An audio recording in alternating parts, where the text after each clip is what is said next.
नमस्कार मित्रांनो, स्पर्धा परीक्षा मराठी चॅनलमध्ये आपले स्वागत आहे. जुलै महिन्यामधल्या चालू घडामोडीचा हा आपला पहिला व्हिडिओ आहे. यापूर्वीच्या सगळ्या व्हिडिओचे लिंक खाली डिस्क्रिप्शन बॉक्समध्ये दिलेले आहे. त्यावर क्लिक करून तुम्ही यापूर्वीचे सगळे व्हिडिओज पाहू शकता. व्हिडिओ आवडले तर व्हिडिओ लाईक करा.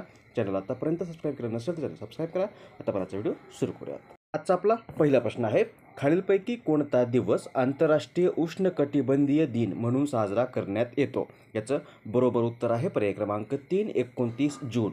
29 जून हा दिवस दरवर्षी उष्णकटिबंधीय क्षेत्रातील विशिष्ट आव्हानांबाबत जागरूकता निर्माण करण्याच्या उद्देशाने दरवर्षी आंतरराष्ट्रीय उष्णकटिबंधीय दिन म्हणून साजरा केला जातो. उष्णकटिबंधीय क्षेत्रामध्ये जगातील एकूण 40% क्षेत्रफळाचा समावेश होतो व आपल्या जगातील जवळपास 80% जैवविविधता जी आहे ती याच उष्णकटिबंधीय क्षेत्रामध्ये राहते. यामुळेच 2016 पासून युनायटेड नेशन्सने हा जो 29 जून हा दिवस आहे, हा दिवस आंतरराष्ट्रीय उष्णकटिबंधीय दिन म्हणून साजरा करण्याचा निर्णय घेतलेला आहे. उत्तर असेल पर्याय क्रमांक 3. पुढचा प्रश्न, नुकत्याच प्रसिद्ध झालेल्या पर्यावरण प्रदर्शन निर्देशांक 2024 मध्ये भारत जगात कितव्या क्रमांकावर राहिला आहे? याचं बरोबर उत्तर आहे पर्याय क्रमांक 2, 176व्या. Yale centre for environmental law and policy व Columbia centre for international earth science information network या संस्थांनी मिळून नुकताच 2024 या वर्षाचा हा जागतिक पर्यावरण प्रदर्शन निर्देशांक प्रसिद्ध केला आहे. हा निर्देशांक वायू गुणवत्ता, उत्सर्जन व जैवविविधता संरक्षण, जलवायू परिवर्तन, कार्बन उत्सर्जन, वन, आर्द्रभूमी, कृषी जैवविविधता, मृदा आरोग्य यासारख्या मापदंडाच्या आधारे तयार करण्यात आलेला आहे आणि यामध्ये जगातील 180 देशांमध्ये आपला भारत 176व्या क्रमांकावर राहिलेला आहे. भारतानंतर फक्त पाकिस्तान, व्हिएतनाम, लाओस व म्यानमार हे देश राहिलेले आहेत. भारत टॉप 5 मध्ये आहे किंवा 176व्या क्रमांकावर राहिलेला आहे. यामध्ये पहिल्या क्रमांकावर जगामध्ये एस्टोनिया हा देश राहिलेला आहे. दुसऱ्या क्रमांकावर लक्झमबर्ग, तिसऱ्या क्रमांकावर जर्मनी, चौथ्या क्रमांकावर फिनलँड आणि पाचव्या क्रमांकावर युनायटेड किंगडम राहिलेला आहे. उत्तर असेल पर्याय क्रमांक 2. नेक्स्ट, नुकत्याच प्रसिद्ध झालेल्या ग्लोबल जेंडर गॅप इंडेक्स 2024 मध्ये भारत जगात कितव्या क्रमांकावर राहिला आहे? याचं बरोबर उत्तर आहे पर्याय क्रमांक 3, 129व्या.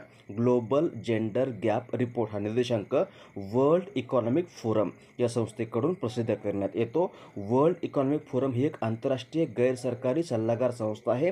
ह्याची स्थापना झालेली आहे 24 जानेवारी 1971 या दिवशी. मुख्यालय आहे स्वित्झर्लंडमध्ये कोलोग्नी या ठिकाणी आणि हा जो निर्देशांक आहे ग्लोबल जेंडर गॅप रिपोर्ट किंवा ग्लोबल जेंडर गॅप इंडेक्स हा निर्देशांक WEF म्हणजेच वर्ल्ड इकॉनॉमिक फोरम या संस्थेकडून आर्थिक भागीदारी व संधी, शिक्षणाच्या संधी, आरोग्य व राजकीय सशक्तीकरण या मापदंडाच्या आधारे तयार केला जातो. यामध्ये भारत जगामध्ये 129व्या क्रमांकावर आहे आणि पहिल्या क्रमांकावर आइसलँड हा देश राहिलेला आहे. पुढचा प्रश्न, अरुणाचल प्रदेशचे मुख्यमंत्री म्हणून नुकतीच खालीलपैकी कोणी शपथ घेतली आहे? उत्तर आहे पर्याय क्रमांक 1, पेमा खांडू. BJPचे किंवा भाजपाचे नेते पेमा खांडू हे नुकतेच अरुणाचल प्रदेशचे मुख्यमंत्री बनलेले आहेत. ते सलग तिसऱ्यांदा अरुणाचल प्रदेशचे मुख्यमंत्री बनलेले आहेत. पहिल्यांदा ते 2016 मध्ये अरुणाचल प्रदेशचे मुख्यमंत्री बनले होते. अरुणाचल प्रदेश मॅपमध्ये पाहिलं तर इथे आहे अरुणाचल प्रदेश राज्य. राजधानी आहे अरुणाचल प्रदेशची इटानगर. त्यानंतर अरुणाचल प्रदेशचे सध्या राज्यपाल आहेत कैवल्य परनाईक आणि मुख्यमंत्री बनलेत पेमा खांडू. पुढचा प्रश्न, सिरिल रामापोसा यांनी नुकतीच खालीलपैकी कोणत्या देशाच्या राष्ट्रपतीपदाची निवडणूक दुसऱ्यांदा जिंकली आहे? उत्तर आहे पर्याय क्रमांक 2, दक्षिण आफ्रिका. हे बघा, हे आहेत सिरिल रामापोसा आणि यांनी नुकतीच दुसऱ्यांदा दक्षिण आफ्रिका या देशाच्या राष्ट्रपतीपदाची निवडणूक जिंकलेली आहे. दक्षिण आफ्रिका मॅपमध्ये इथे आहे दक्षिण आफ्रिका. दक्षिण आफ्रिकेच्या 3 राजधान्या आहेत. एक आहे प्रिटोरिया, दुसरी आहे केपटाऊन, तिसरी आहे ब्लूम फाउंटेन आणि राष्ट्रपती बनलेत सिरिल रामापोसा आणि चलन किंवा करन्सी आहे दक्षिण आफ्रिकन रॅट. प्रश्न, CIIने भारताचा 2024-25 या आर्थिक वर्षामध्ये विकास दर किती राहण्याचा अंदाज नुकताच व्यक्त केला आहे? याचं बरोबर उत्तर आहे पर्याय क्रमांक 8%. CII म्हणजे the confederation of Indian industry. The confederation of Indian industry मराठीमध्ये अर्थ होतो भारतीय उद्योग परिसंघ. ही एक गैरसरकारी व्यापारी संघटना व सल्लागारी गट आहे. ही संघटना सल्लागार प्रक्रियेद्वारे उद्योग, सरकार व नागरी समाजांच्या भागीदारी, भारताच्या विकासासाठी अनुकूल वातावरण निर्माण करणं व टिकवून ठेवण्याचं कार्य करते. हिची स्थापना झालेली 1895 मध्ये. मुख्यालय आहे नवी दिल्ली या ठिकाणी. आणि या CIIने नुकताच भारताचा चालू आर्थिक वर्षामध्ये विकास दर 8% राहण्याचा अंदाज व्यक्त केला आहे. नेक्स्ट, दिव्या देशमुख ही खेळाडू खालीलपैकी कोणत्या खेळाशी संबंधित आहे? उत्तर आहे पर्याय क्रमांक 3 बुद्धिबळ.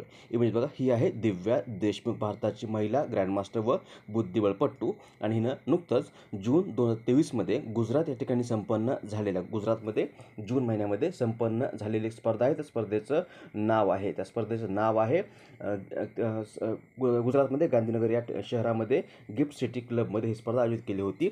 ज्युनियर गर्ल्स बुद्धिबळ चॅम्पियनशिप या स्पर्धेमध्ये हिने विजेतेपद पटकावलेलं आहे. त्यामुळे सध्या ही चर्चेमध्ये आहे. उत्तर असेल दिव्या देशमुख ही बुद्धिबळ या खेळाशी संबंधित खेळाडू आहे.